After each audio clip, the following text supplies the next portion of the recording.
Hey guys, today we're going to look at some places in Grand Turk that a lot of people never get to see, including downtown. I must admit, downtown was a little bit different than what we had expected. And we're going to look at safety here, your safety. I'm Michael, and welcome to Cruise Control. If you enjoy cruising, we invite you to subscribe and join our cruise family here at Cruise Control. Okay, let's visit Grand Turk. Now, if you're visiting by cruise ship, which most people do, at first glance, when you step off the cruise ship, you're going to be walking right into the port complex, as you do with many different places that you visit on a cruise. This particular port complex was built about 12 years ago by Carnival Corporation at a price tag of about $50 million. Now, right here at the port, there is lots to see and do, and yes, there is shopping. Actually, at the duty-free shop here, we found a few things that were almost half the price of what it costs in the U.S. Also, right here at the port complex, you can find a very nice bit of American aeronautics history. The first two American astronauts to ever orbit the Earth both splashed down here just a few miles off the coast of Grand Turk. Mr. John Glenn on February 20th, 1962, and then a few months later, Mr. Scott Carpenter on a separate mission. The exhibit is very nice and offers lots of detailed information. You can also take some time here to enjoy the beach and the stunning ocean. Catch a few sun rays and perhaps enjoy something cold and refreshing to drink. There are also many fun excursions available, everything from water-related activities to dune buggies. So as with many other port complexes like this, there's plenty to see and do right here without ever leaving the port area if you so choose. Many of the cruise companies are working with local governments in a lot of places to build up the port areas to offer more for their guests. In doing so, one of the main reasons for this is guest safety. The cruise companies want their guests to be safe, and I, for one, can certainly appreciate that effort. It always pays to be safe and use good common sense any place you go, as some places you visit may not be as safe as others. Okay, so what about Grand Turk? Is it safe to visit?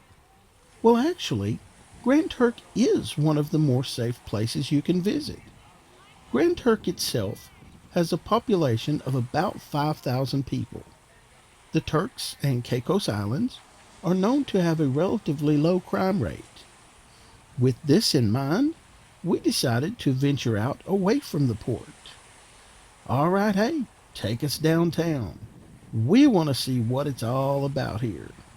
Wow, were we ever surprised? And I don't mean that in a bad way at all. We had no idea what to expect. The ride was like $5, and many of the taxi or shuttle drivers will give some history and call out special points of interest along the way. So these animals that you see here, the donkeys and the horses that roam about the island, they were our means of transportation many years ago, and they are the descendants of the animals that used to work in the salt industry. Because during the early days of salt breaking, there were no motor vehicles on the island. So you had to use a horse and cart or a donkey and cart to remove the salt from the palms for exportation. And after the salt industry closed, they remained here and they are protected by the laws of the land. You're not supposed to ill-treat the animals. Now, where we were going was to downtown Cockburn, which is the capital of the Turks and Caicos Islands. Also, once there, we've seen a few unusual things that you don't see every day, or, well, maybe ever. Upon arriving, the shuttle driver said, "Hey, it's not New York City, but it's what we have." Okay, here we are. Welcome to downtown Cockburn. At first, we were a little unsure and yes, a little apprehensive as to which way to start here.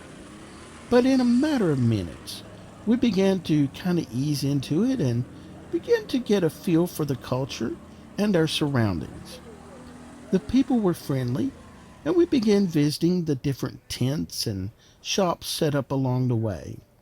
So many of the merchants were selling all kinds of handmade crafts, clothing, woodwork, paintings, jewelry, and numerous other items. Actually, this is a fantastic place to purchase any souvenirs you may want to take home with you, as so many of these crafts are both island and culturally specific. There are many other shops of all kinds. There are food places, lots of fresh fish caught daily if you like seafood. There are places to find cold drinks, and then there is Edith's fish fry and rum punch. We moseyed on over to check it out, and I noticed one of the other tourists was sitting there and having a rum punch, so I asked her, "How is it?"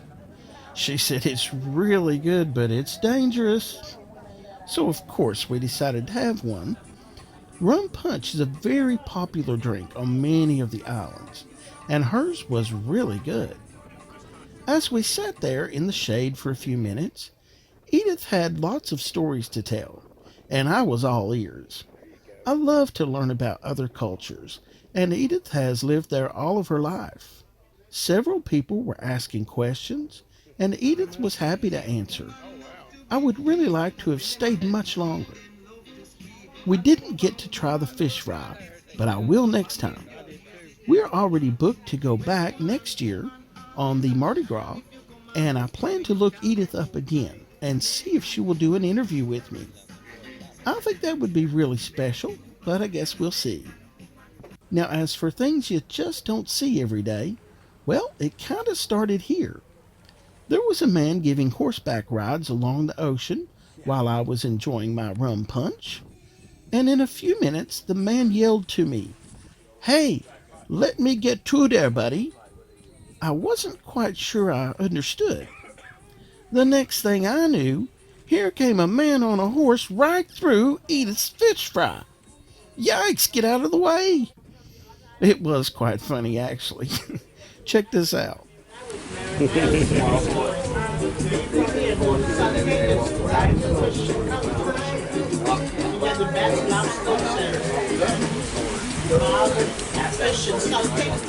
let me get you there, buddy. Let me get you there. People don't ferry like that. Come shoot a little faster.